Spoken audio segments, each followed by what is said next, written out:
Hey, this is former Blue Devil lineman Matt Skura. You're listening to Basketball Conference, the ACC football podcast. Go Duke, go ACC.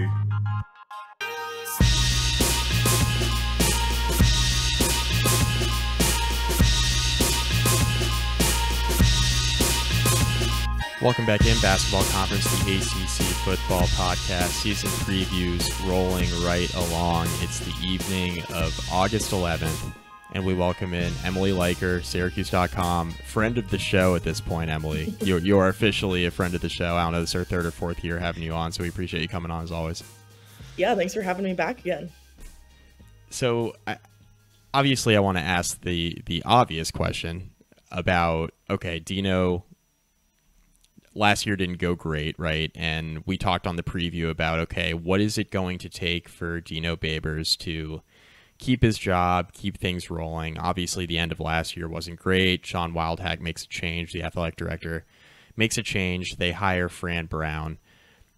I guess, what are your general thoughts about how the end of last season went, Dino's departure, and then just kind of the whirlwind that landed Syracuse, a very unexpected candidate? I don't think a lot of people were thinking that Fran Brown was going to be the guy to come in and replace Dino Babers. Yeah, I think obviously like the question of would Dino last through the season had been kind of around since preseason. Yep. But I think in kind of mid-October is when things started to shift, and it became less of an if and more of a when. Right. They lost to Clemson, Florida State, UNC, Virginia Tech, all back to back to back. By the end of the Virginia Tech game, Garrett Schrader was just not playing like himself. Right. He would be in and out over that final month of the season.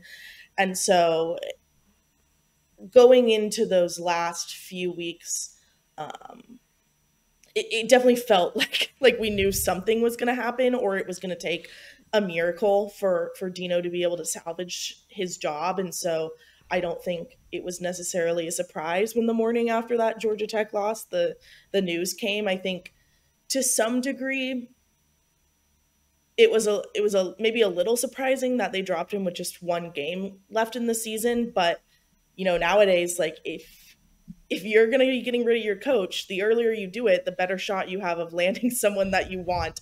And at that point, Texas A&M had already fired Jimbo. A couple other schools had already let go coaches. So Syracuse was already kind of like third or fourth in the hopper of getting a coach. So we did find out in the process after Dino was fired that Wildhack had given him a 7-win threshold that he needed to meet. And so when they lost that Georgia Tech game, they weren't going to meet that in the regular season. They had to win the next game against Wake Forest to even get to a bowl game and get that 6th win. So, yeah, it was just kind of inevitable, I think, barreling through another November where Syracuse was losing a lot of games for Dino to be out. And then, the coaching search, yeah, like you said, Fran wasn't really on anyone's radar up here until very late in the process. It had seemingly been narrowed to the Holy Cross coach, or like that's who we thought the leading candidate was for a while. And then he fell out of the picture. And, I think we got our first inkling that Fran was going to be the man for the job, like really late the Monday night before he was officially announced. And knowing now that he had already been told he got the job at that point, obviously. So, I think we had like brought his name up in the week before, but not as like a serious, like he's going to be the guy. It was like, This might be someone they consider, this might be someone they encourage to get on staff. But obviously, one of the things Wildhack had said he wanted was someone with coordinator experience or head coach experience, and Fran didn't have that. So, that was kind of an interesting kind of twist in the hiring. But as I'm sure we'll talk about, I think it's gone pretty successfully for Syracuse so far. Yeah, you go from Dino, who I know was obviously very well received when he was first hired, obviously had the 10-win season early, ends up having losing seasons in 6 of his 8 years. I don't know I don't know what you characterize 2024 as. I know it was 6-6, and he didn't really coach last game. However you want to slice it, it didn't go as successfully as I think a lot of Syracuse fans thought it might at the outset. And then now Fran Brown comes in, and this is just like a very different hire, right? I mean, from the get-go, Fran Brown's talking about recruiting, which, I mean, for Syracuse isn't really something that's preached only because of where they're located, the fact that historically they've been a very good basketball school, and that's kind of where the resources have gone. But Fran Brown comes in, he's talking about, and he's coming in from Georgia, obviously, so he knows what really good elite recruiting looks like. And he comes in and he says, no, we can recruit here. And he puts together a staff that seems like they're very heavy on recruiting experience and really pushing that to the forefront. So I guess compare and contrast, I guess, what you saw covering Dino versus what you've seen out of Fran Brown so far. I know it's still relatively early. We haven't played any games yet, but just the general vibe around the program between Fran Brown versus the era that we're leaving now with Dino Babers. Yeah, I think the first really stark difference, like the thing we saw within the first couple days and that he really hammered home in his opening press conference, was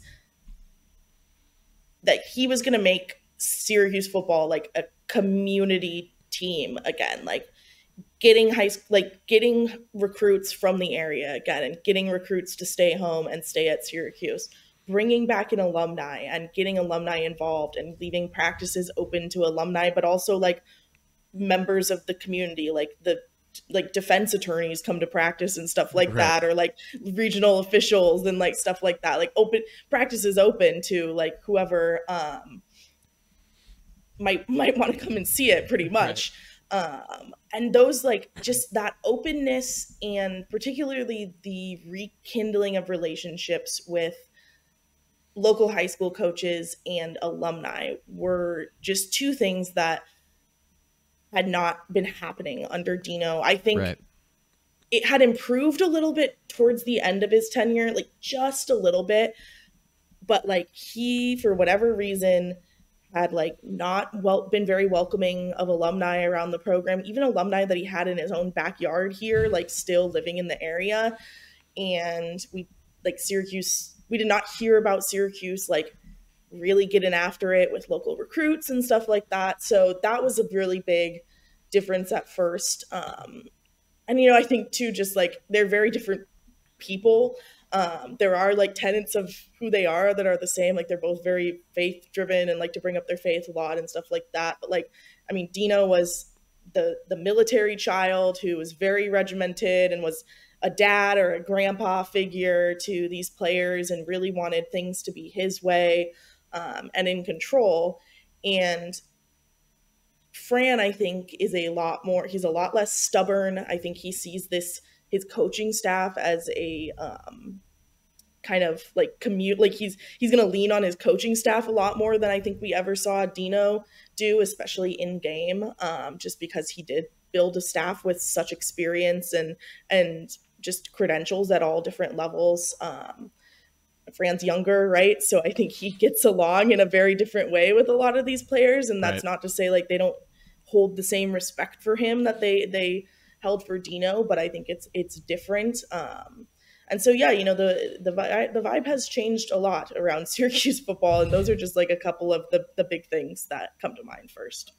Yeah, for sure. And I guess we can jump into this year's roster because I think the recruiting, I don't want to say recruiting dividends, but I mean, he went right into the transfer portal and he gets a quarterback in Kyle McCord, right? So Garrett Schrader out the door, Carlos Del Rio Wilson. I know he played a lot last year, but he's still in the quarterback room.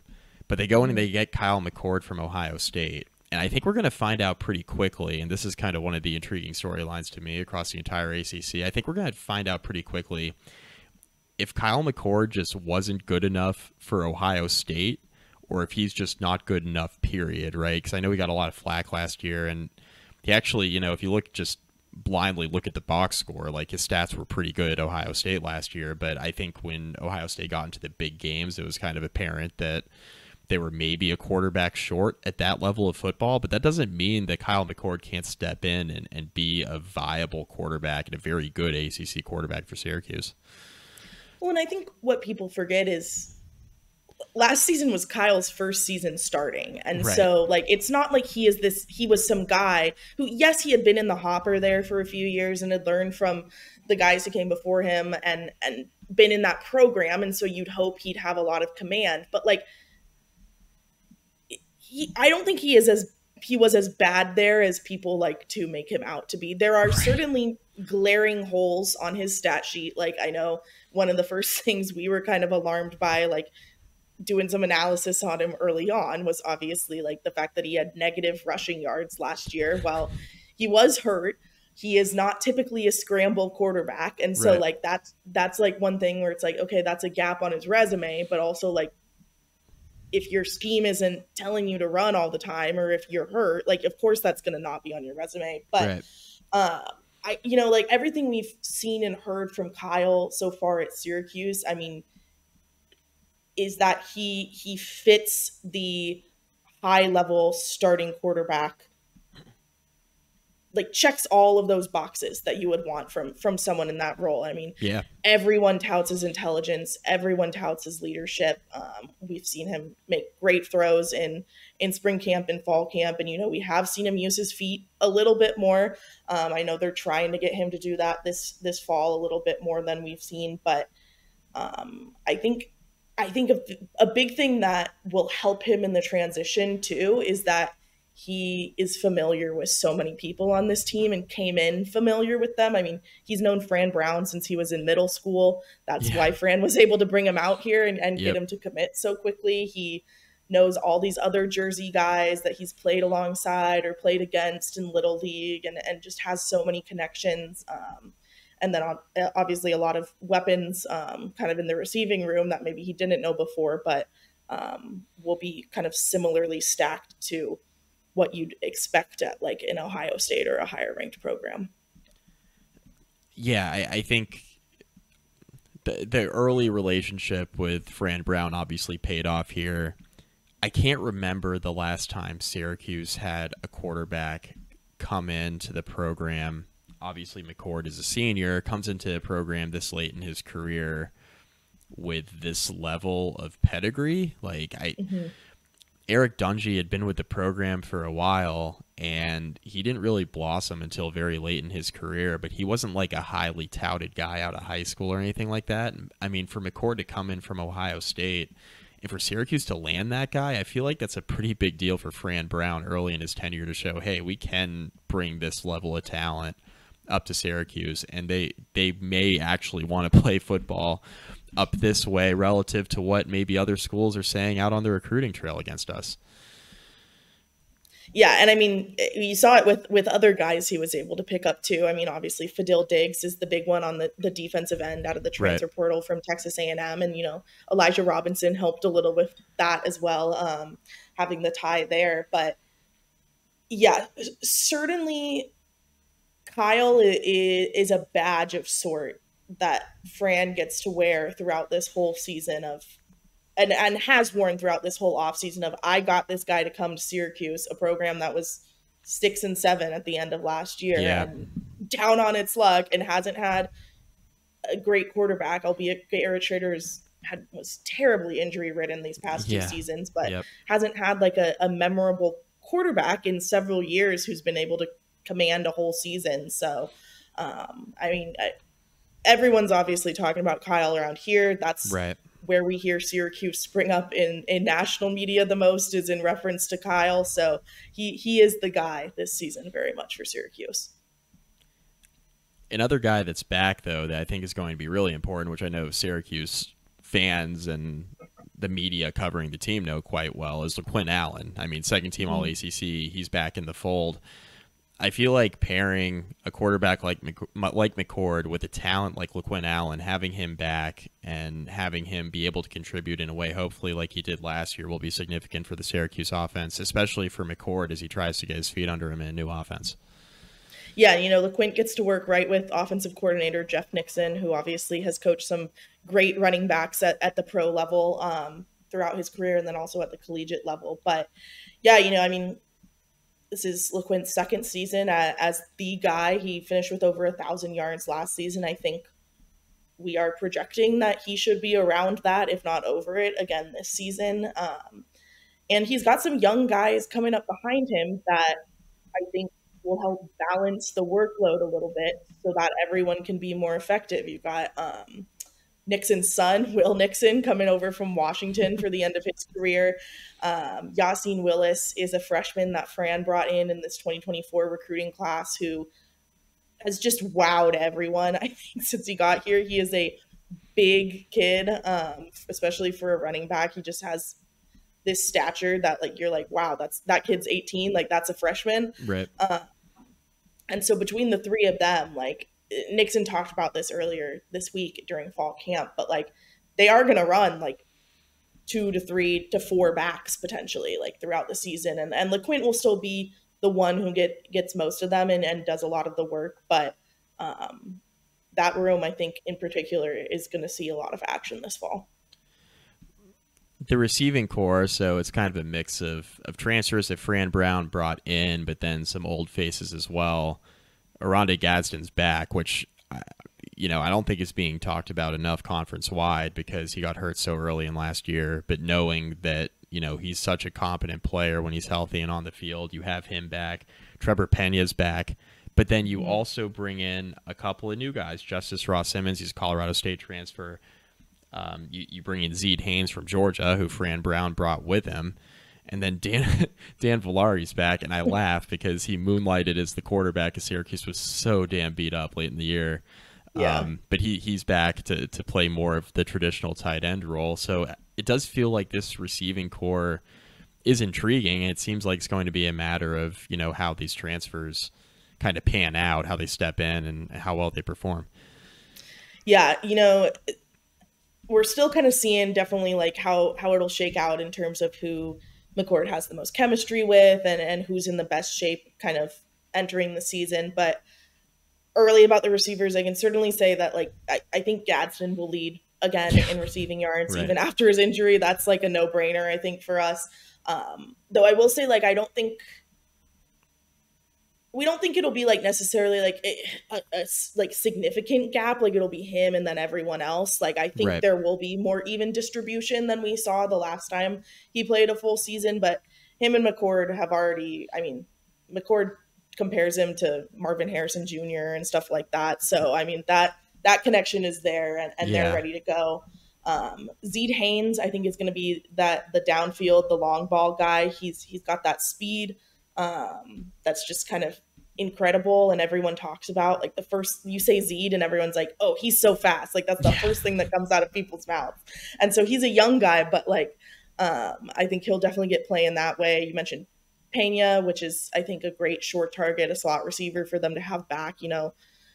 Last year I was told that he was one of their best receivers and that losing him to injury throughout the whole season impacted them a lot more than they thought. The one name that we haven't brought up yet is Jackson Meeks, who's another one of the Georgia transfers that came in. And we've seen him be pretty reliable for McCord so far through fall camp. So I think he'll see quite a few targets as well.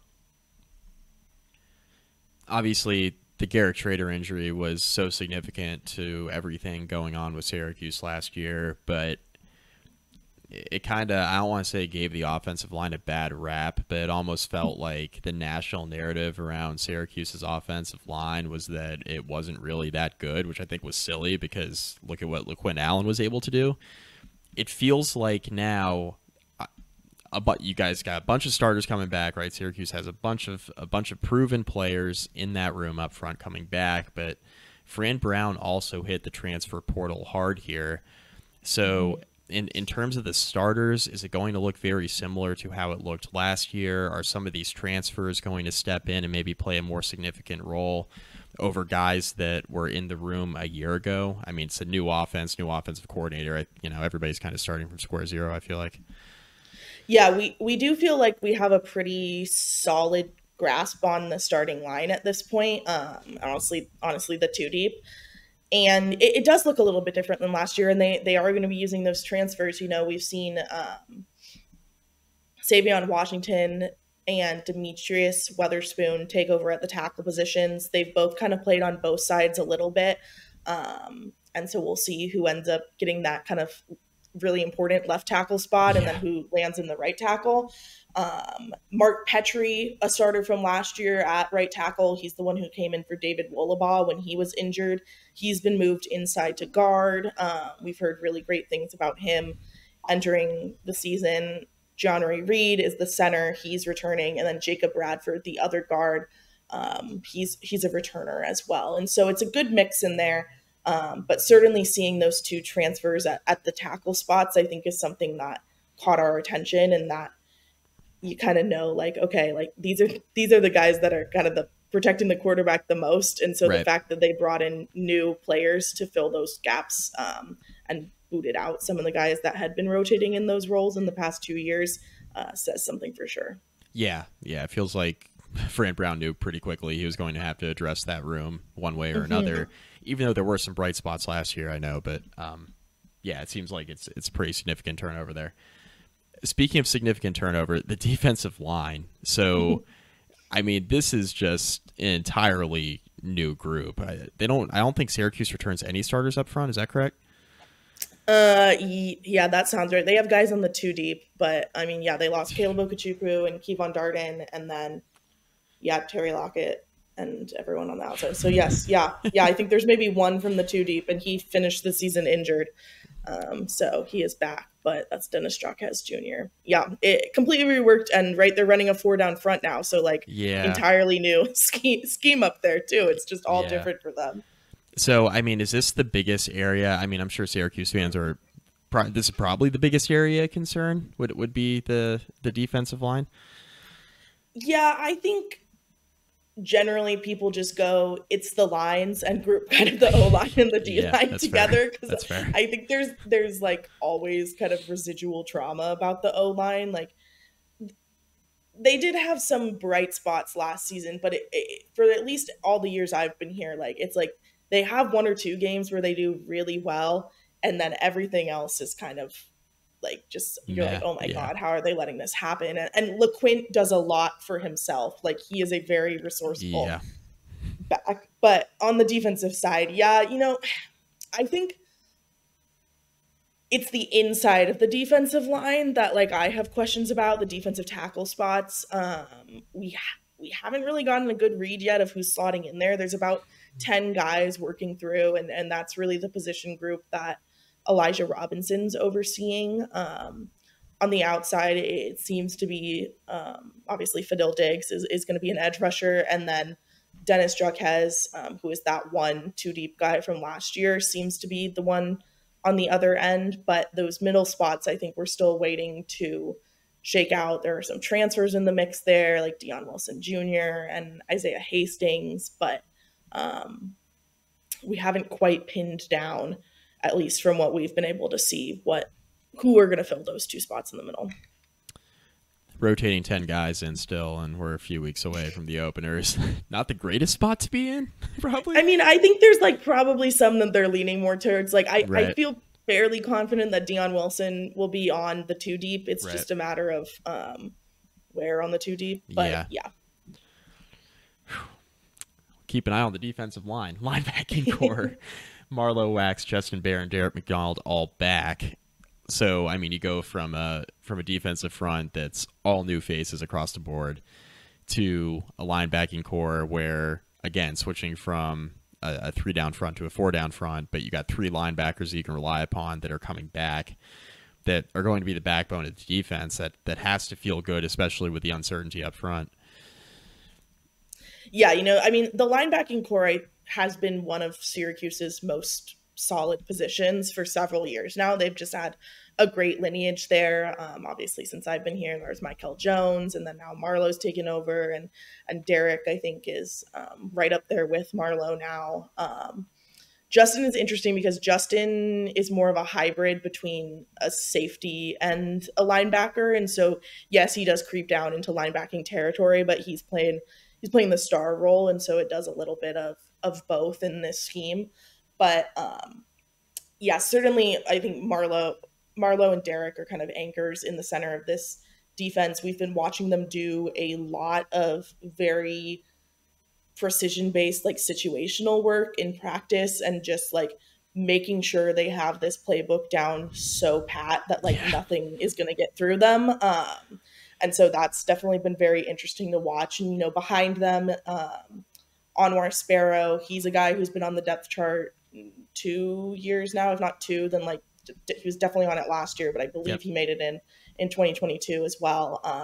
And then Zion Moultrie-Goddard, who we were just told last week is kind of like a Marlowe Wax mini-me. So he's kind of that younger guy coming up in that room that I think is going to have a little bit of a breakout this year. But yeah, certainly linebacker, I don't think there's really any concerns about with who they have in there right now.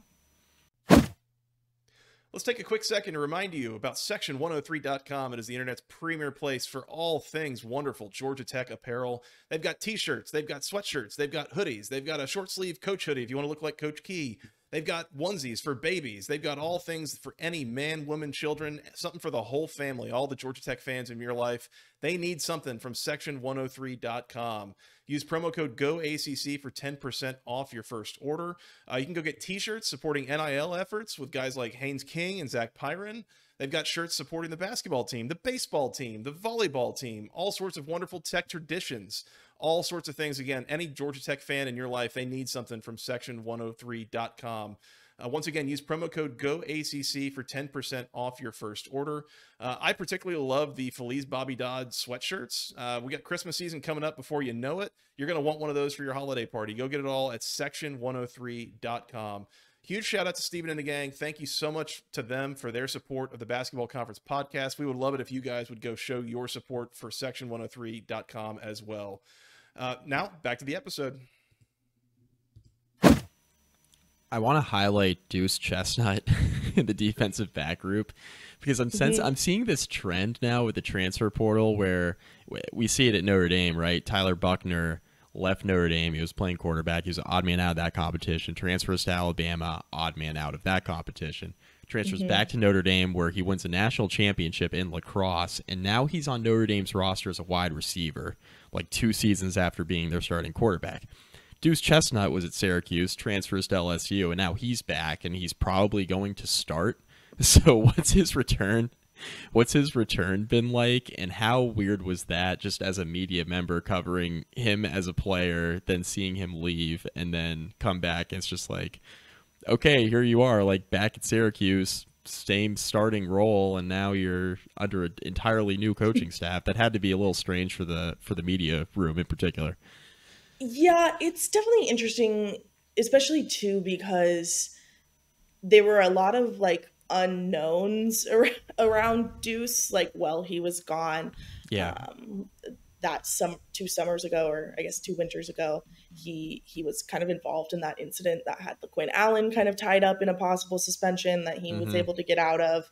And Deuce was pretty quiet about that when you tried to reach him and talk to him about it, and still quiet. And then obviously at LSU, like he gets in and you think he's going to play a lot, and then he doesn't. And then all of a sudden at the end of the season, he's not traveling with the team. Yeah. And he was up here for Syracuse's game against Clemson, and people are saying like they're seeing him places, and he just wasn't around the program. And so it was definitely interesting to see him come back. But again, I think it's the ties that Fran Brown has to New Jersey, that all of these New Jersey guys have to each other. I mean, Deuce is one of those guys that played Little League with Kyle McCord. He and Kyle and Dennis Jaquez won a Little League championship together in South Jersey. So it's just kind of like the ties that bind. I think Deuce, from my understanding of talking to people close to him and talking to him a little bit, like I think LSU was a dream school for him, and I think he went thinking it was going to be one thing, and then it didn't end up quite being that. And so he had been happy at Syracuse, and decided to come back. And, you know, Fran moved him into safety from cornerback, and so he's kind of trying to round him out as an NFL prospect. And I think obviously for a guy like Deuce, like I think that's a little bit of what he went looking for at LSU and didn't get it. So to have a coach pay that much attention to you here, like why wouldn't you come back? Right. the whole thing is just very interesting to me. So Devin Grant comes in from Buffalo. He's first team All MAC. Is he going to start at safety? And then what does just the defensive back room look like in general? But he's a really intriguing ad outside of the Chestnut back and forth. Yeah, so Fran moved Chestnut from CB to safety, and he moved Devin Grant from safety to cornerback. Yep. So Devin's going to likely start outside at cornerback. He's in that room with Jaden Bellamy, who's a returner, Marcellus Barnes Jr., who was one of the highly ranked freshmen that came in. He came in January and was one of the early enrollees and really impressed. Those are the three. There's someone I'm missing that I can't think of off the top of my head, but those are the main three in that cornerback room. I think the defensive backs overall, like last year, I felt they were a little thin. This year, they are more rounded out. Obviously, That's Fran's position group. So of course he brought guys in there and he works with them every day. He is very hands-on with them in that position group.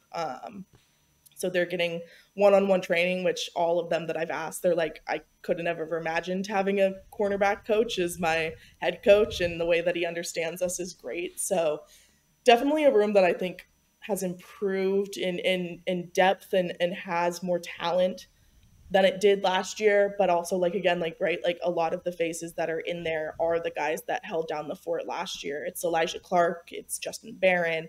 I mentioned Bellamy's the returning starter. Yeah. Obviously, Deuce wasn't here last year, but he was the 2 past years. So like that secondary has a lot of history and chemistry between them at this point. Do you get the sense that, and this is another intriguing name, Clarence Lewis. So I grew up a Notre Dame fan. Yes. And I ended up at Virginia Tech. I grew up an ND fan, so I still follow them. So Clarence Lewis, he never really took over a true starting role at Notre Dame, but he played a lot. And I know he was spot starting for the Irish and then would rotate in. He was, in the nickel a little bit. And he played a good bit at Notre Dame, even though he never really locked down a full-time starting spot. Do you sense, at least this early in camp, and I know we're rapidly approaching like a few weeks of regular season, but do you sense that he is going to play a lot, or do you think he's going to serve more as like a depth role? He was that fourth cornerback name that I was looking for. Got it. He is he is certainly going to be a 2-deep guy. I think him and Devin are probably still battling it out a little bit for the starting role there, and so we'll see a little bit more through camp. He had a good we saw him with some good coverage the other day during a team drill that was impressive on Jackson Meeks. But yeah, I think will certainly play more than he did at Notre Dame and get a little bit more consistent time. I think we're just waiting to see if it shakes out that he's like a legitimate number 1 or like if it's like an or situation or he's just number 2. So That's fair. We'll find out in the final depth chart. So I guess with how the Syracuse program has performed on the field the last few years, and with all the momentum around the Fran Brown hire, and I'm sure a lot of Syracuse fans are like, who did we just hire? And now it's like, oh my God, I love this guy. Yes. What do you think? And we'll talk about the schedule here in a second, which I think is gettable. What are the expectations for Syracuse fans this season? Are they hoping for a bowl game? If it's not a bowl, obviously hoping for a bowl game, I guess. But if it's not a bowl game, like, is this going to be like, oh my God, what did we just do here? Or like, how are fans thinking this season is going to turn out? Yeah, it's interesting because I think everyone has filled their bucket like really full in this fan base, and there is a lot of, we are going to be 11-1 this season. We're going to make, and so like, and 11-1 as an expectation has been thrown around by the fan base a lot. And so I've been trying to do a lot of, well, let's understand that like a ceiling and expectation are different things, because if you're expecting him to win, like you're just going to let yourself down. Like, so fan base is very, very high. Like fan base is shooting for the moon. I do think the more reasonable ones are seeing this as like a 8-10 win season, which is like, I'm like, okay, like maybe a little overly optimistic. The line is, I think 7.5, the Vegas line is. Yep. And I think I'd be inclined to probably say 8-4 is gonna be my prediction. I haven't completely locked that in yet, but yeah, there are a lot of fans who are very, very optimistic about how the season is gonna go, and I think right, that's just like a product of this is a lot. There's like Fran's been able to do a lot of stuff that Syracuse hasn't seen its football coach do in a few years, and so I think there's been a little bit of rose-colored lenses, and once we get to the season and people remember, oh yeah, this is a first-year head coach. Yeah, college football is just crazy and weird things happen all the time. Like there will be a little bit more realism, but right now everyone's flying pretty high. I'd imagine, yeah. Yeah. I wasn't necessarily expecting the 11-1 predict. Well, I know there are some in every fan base, but I wasn't necessarily expecting the 11-1 predictions. But my God, okay. Well, anyway, that's fine. Let's go to this. Let's look at the schedule. Yeah. I mean, like I mentioned, this is gettable, and I can see why. I know you mentioned you haven't like fully settled on it, but I can see why someone would settle on a 7 or 8 win record. Because I was looking at this and I was like, you know what? I like Kyle McCord. I liked him at Ohio State. You know, I thought that he wasn't that elite scrambling quarterback that they always like, so I think he got a bad rap in a lot of their games. I like that addition. I love LaQuinn Allen. Think he's fantastic. It looks like Syracuse is getting better, at least on paper, on the offensive line. And it felt like, yes, I know there's questions with the defensive line, but it feels like Syracuse's defense should be good enough in the secondary and at linebacker that I look at this schedule and there are a couple tough games, but I mean, Syracuse, they avoid Florida State, they avoid Clemson, they do have Virginia Tech, which is a big game for, as a Virginia Tech alum, that's a huge game that I have circled because Virginia Tech never wins at Syracuse.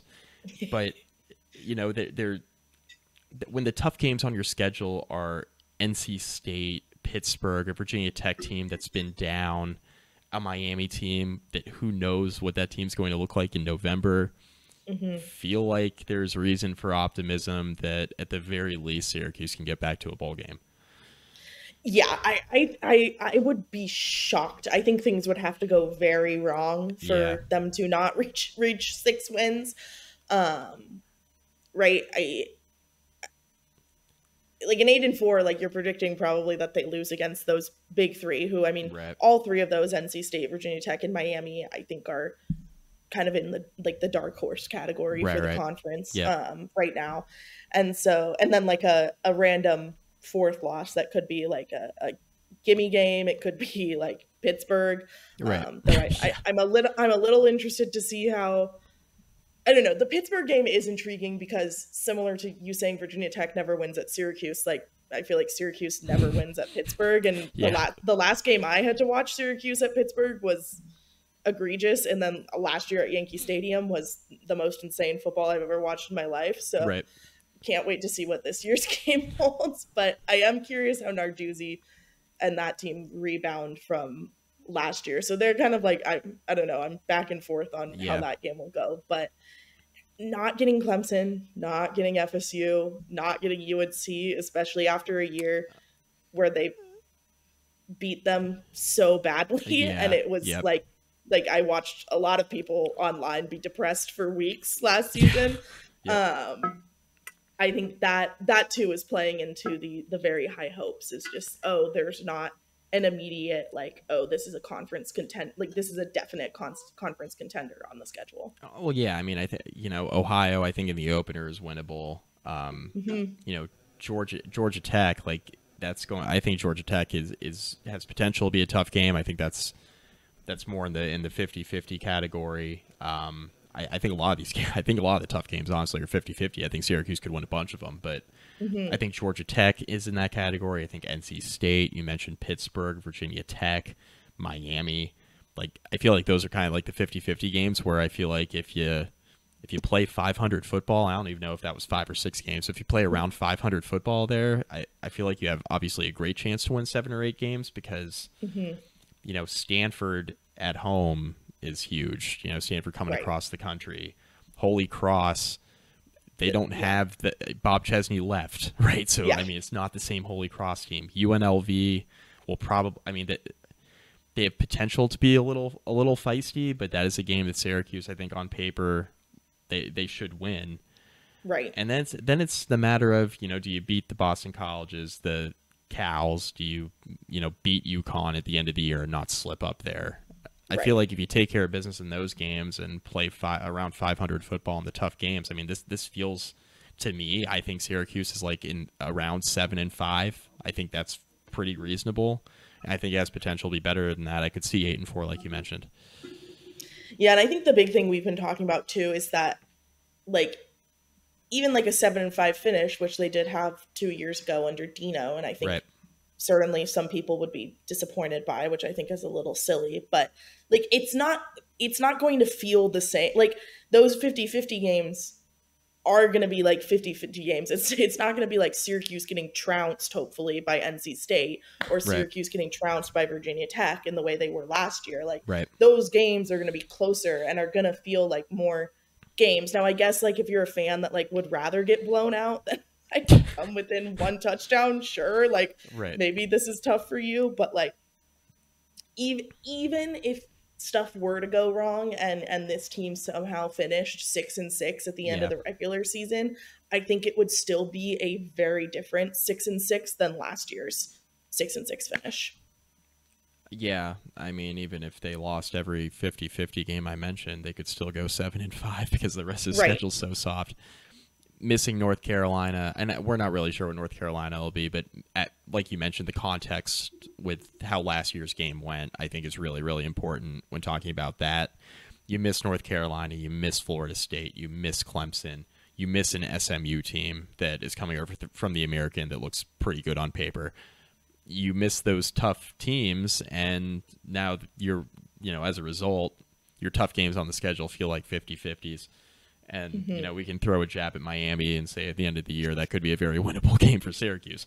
So yeah, I'm going to settle on 7-5. I think it could be better than that. I think Syracuse will obviously could surprise some people, especially those who aren't in the ACC. But I think there's a lot of momentum. I think there's a reason for fans to be optimistic. Yeah, I mean, I would agree. I think 8-4 is probably where I'll land when we at Syracuse.com do our official predictions in a week or two. But I think it is going to be an enjoyable season for Syracuse football fans, which after the past 2 years and after last year especially, like, that's what you want. You just want to have fun watching football, I think. Yeah, no, for sure. It's nice to enter a season with hope rather than trying to figure out in October when they're going to fire your coach. So, right. Yeah. It makes my job a little less stressful too. I agree. Yeah. Deal with happy fans and not really angry people in your mentions every week. It's very nice. Emily, appreciate it. Obviously Joey and I know where to find you, but let all the fans out there know where to find your stuff. Yeah, you can find me. Well, you can find my stuff on Syracuse.com. And then you can find me on Twitter, X, whatever we call it nowadays, at Em Leiker, Leiker. And those are the best two places to find me. Emily, appreciate it. We'll have you back on soon. Thanks for having me. All right, we'll be back again, rolling through the season previews. Have a few more left. I'm through most of them. Joey actually stepped in and recorded the Miami preview that I'm sure you all heard right before the Syracuse one was posted. So that's the only time I think you're going to hear from Joey, potentially, on season previews. We'll see. But Joey stepped in and handled the Miami preview, which was awesome. So he's back in the fold a little bit. But he'll be fully back here soon. We're coming up quickly on the start of the season, August 31st, right around the corner. We have week 0 football with Florida State and Georgia Tech as well. You can find us at BC Podcast ACC on social media. And then, of course, on YouTube, youtube.com/@the-ACC Football Podcast. Find us there. Until next time, go ACC.